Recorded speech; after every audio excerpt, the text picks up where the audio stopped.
एक बार की बात है, एक गांव में रमेश और मोहन नाम के दो भाई रहते थे।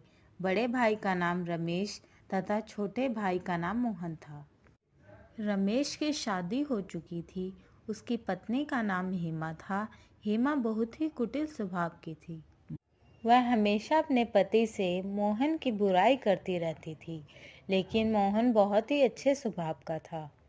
वह हमेशा ज़रूरतमंद लोगों की मदद करता था। वह जंगल में रहने वाले एक साधु को रोज़ फल व सब्जियां देने जाता था। एक बार की बात है, गांव में कई महीने तक बारिश न होने के कारण खेतों में सूखा पड़ जाता है, जिसके कारण खेतों में कोई फसल नहीं हो पाती है। फसल न होने के कारण उनके घर में अनाज की तंगी हो जाती है। एक दिन रमेश की पत्नी रमेश से कहती है, हमारे पास अब अधिक अनाज नहीं बचा है, जो था वो खत्म हो चुका है। इतना ही अनाज बचा हुआ है। इतने अनाज में हम तीनों का गुजारा कैसे होगा? दूसरी फसल तैयार होने में अभी कई महीने लग जाएंगे। क्यों ना हम मोहन को अलग कर दें, जिससे हमारा गुजारा आराम से हो जाएगा।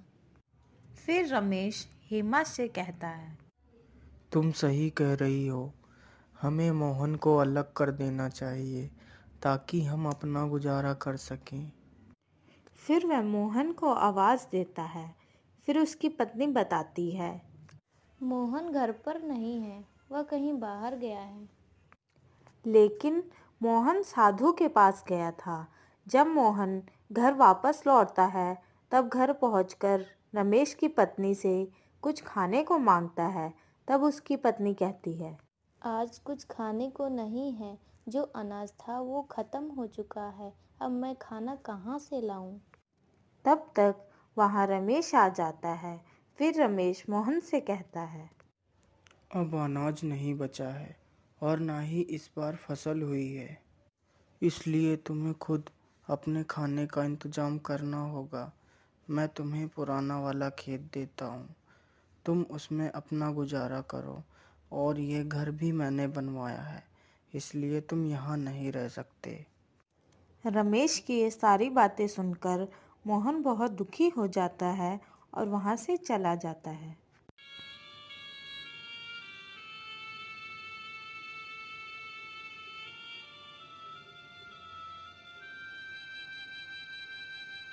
और साधु के पास पहुँचता है। फिर उसे सारी बात बताता है। आज के बाद मैं आपके लिए कुछ नहीं ला पाऊँगा, क्योंकि मेरे पास खुद कुछ खाने को नहीं है और मुझे बहुत तेज़ भूख भी लगी है। मोहन की यह बात सुनकर साधु बोलता है, बेटा, तुम चिंता मत करो, मैं तुम्हारे लिए कुछ खाने को लाता हूँ।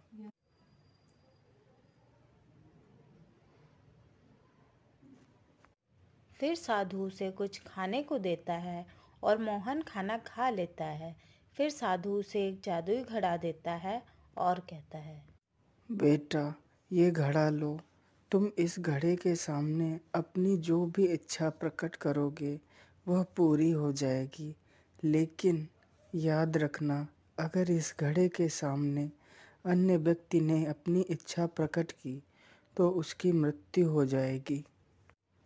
ठीक है बाबा, मैं इस बात को याद रखूंगा। फिर मोहन वहाँ से घड़ा लेकर अपने खेत के पास पहुँचता है और घड़े से कहता है, हे जादुई घड़े, मेरे लिए एक घर बना दो। फिर घड़े के जादू से उसका बहुत सुंदर घर तैयार हो जाता है। ये देखकर वह बहुत खुश हो जाता है।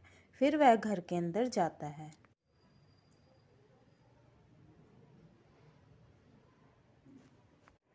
फिर रात को मोहन घड़े से कहता है, हे जादुई घड़े, मुझे बहुत तेज भूख लगी है, मुझे कुछ खाने को दे दो।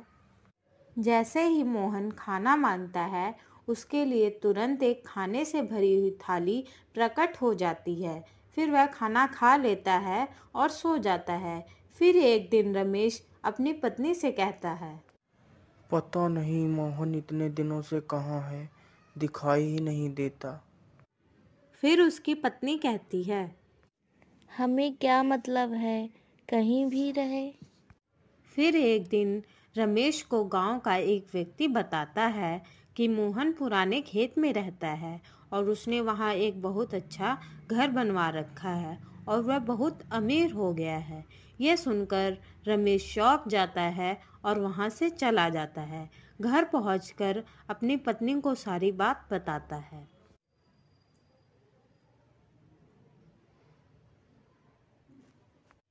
फिर रमेश की पत्नी उसे कहती है, ये कैसे हो सकता है, इतनी जल्दी वो अमीर कैसे हो सकता है। अभी कुछ दिन पहले हमने उसे अलग किया था।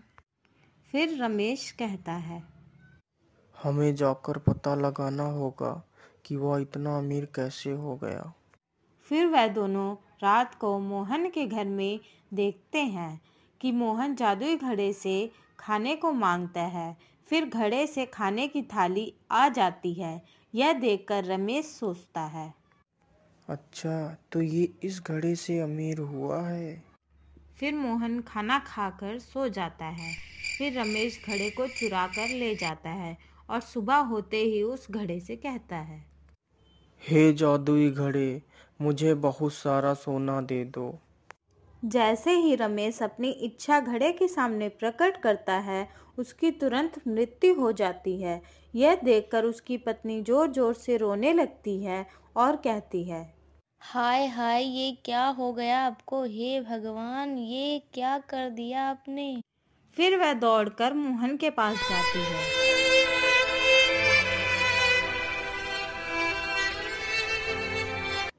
मोहन, ओ मोहन, सुनो। फिर मोहन देखता है कि रमेश की पत्नी उसे आवाज दे रही है। तब मोहन उसे पूछता है, क्या हुआ भाभी? मोहन, तुम्हारे भाई को पता नहीं क्या हो गया है। वह यहाँ से तुम्हारा जादुई घड़ा चुरा कर ले गए थे और जैसे ही उन्होंने जादुई घड़े से अपनी इच्छा प्रकट की, तभी अचानक से वह बेहोश हो गए और जमीन पर गिर गए। यह सुनते ही रमेश दौड़कर साधु के पास जाता है और साधु से सारी बात बताता है। फिर साधु उसे बताता है, जल्दी जाओ बेटा और उस घड़े को अपने हाथों से तोड़ दो। यह सुनकर मोहन दौड़कर वहां पहुंचता है और जल्दी से घड़े को उठाकर जमीन पर पटक देता है, जिससे घड़ा टूट जाता है। घड़े के टूटते ही रमेश जीवित हो जाता है और वह मोहन से कहता है, मोहन, मैंने तुम्हें घर से बेघर कर दिया, लेकिन फिर भी तुमने मेरी जान बचाई। मुझे माफ कर दो मेरे भाई। फिर वह तीनों हंसी खुशी साथ में रहने लगते हैं।